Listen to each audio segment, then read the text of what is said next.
xalqa ləyaqətlə xidmət etməlisiniz. Xalqa xidmət etmək hər bir dövlət məmurunun borcudur. Və mən dəfələrlə demişəm ki, mən prezident kimi öz vəzifəmi bunda görürəm. Xalqa xidmət etmək. Bir daha vətəndaşlara müraciət etmək istəyirəm. Əgər görsəniz ki, rəhbərlik edən şəxslər əyri yola gedirlər, mütləq məlumat verin. Mütləq xəbər göndərin. Və biz əlbəttə ki, bütün siqnalları yoxlayıb düzgün qərar qəbul edəcəyik. Yerli icra orqanları bu məsələyə necə münasibət göstərir? Əgər gözlərini yumurlar, yaxud da ki, özləri bu çirkin işlərə qarışırlarsa, əlbəttə ki, layiqli cəzasını da alacaqlar və almalıdırlar. Mən Sumqayıt şəhər sakiniyəm, Şəfiyev Ceyhun. Sumqayıtda 9-cu mikrorayonunda yerləşən General-Mayor Həzrət Aslamovun adına 22 saylı orta məktəbin gözətçisiyəm.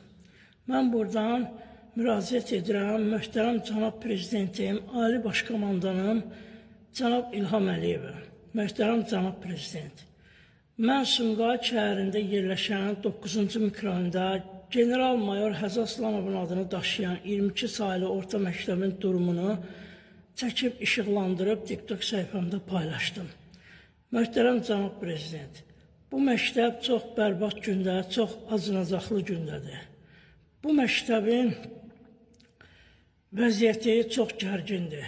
Buranın direktoru Səfərova Tahirə Aslan qızı və onun rəfiqəsi Musayeva Sevinç buranın zavxozu talayırlar. Bu məktəbin hesabına özlərinə yüksək qiymətli mülklər, maşınlar, daha nələr əldə etmişlər. Məktəbdə vəziyyət çox acınacaqlıdır.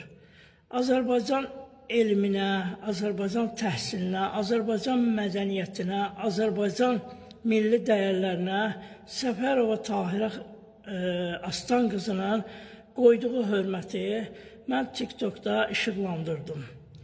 Bu adam Azərbaycan Respublikasının təhsilinə Səfərova Tahirə Aslan qızı böyük xəyanət edir. Məktəbin ayaq yollarının vəziyyətini işıqlandırdım. Heç belə ayaq yolları bu 21-ci əsrdə, müasir dövrdə texnologiyanın inkişaf etdiyi bir zamanda heç kəndlərdə belə bu cür ayaq yolları yoxdur. Burada təhsil alan uşaqlar bu ayaq yollarından mikrob qapıb xəstələnə bilərlər. Burada vəziyyət çox acınacaqlıdır. Buranın məktəbi